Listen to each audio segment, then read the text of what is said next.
పెడతారు. తప్పు 4 short term profits పై ఎక్కువ దృష్టి. Buffett strategy long term wealth creation.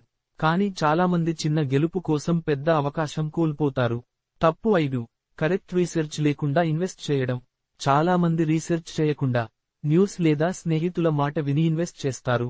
Buffet మాత్రం ప్రతి కంపెనీని లోతుగా అర్థం చేసుకుంటారు. తప్పు 6 భావోద్వేగాలతో ఇన్వెస్ట్ చేయడం. భయం లేదా గ్రీడ్ ఆధారంగా ఇన్వెస్ట్ చేయడం పెద్ద తప్పు. బఫెట్ అంటారు, be fearful when others greedy and greedy when others fearful. తప్పు 7 డైవర్సిఫికేషన్ లేకపోవడం.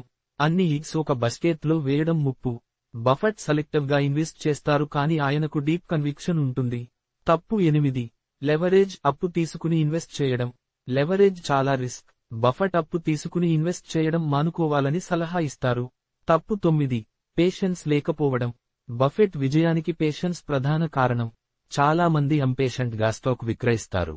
తప్పు 10 అనవసరంగా ఎక్కువ ట్రేడింగ్ చేయడం.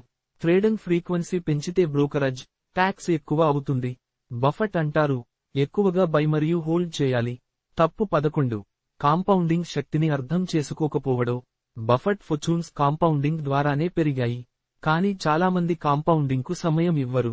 తప్పు 12 తాను అర్థం కాని రంగాల్లో ఇన్వెస్ట్ చేయడం. బఫెట్ ఎప్పుడు సర్కిల్ ఆఫ్ కాంపిటెన్స్ గురించి చెబుతారు. అంటే మీకు అర్థమయ్యే బిజినెస్ లో మాత్రమే ఇన్వెస్ట్ చేయాలి. ముగింపు.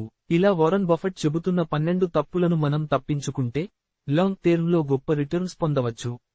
పెట్టుబడులు చేసే ముందు ఎప్పుడూ రీసెర్చ్ చేయండి. పేషెన్స్ కలిగి ఉండండి.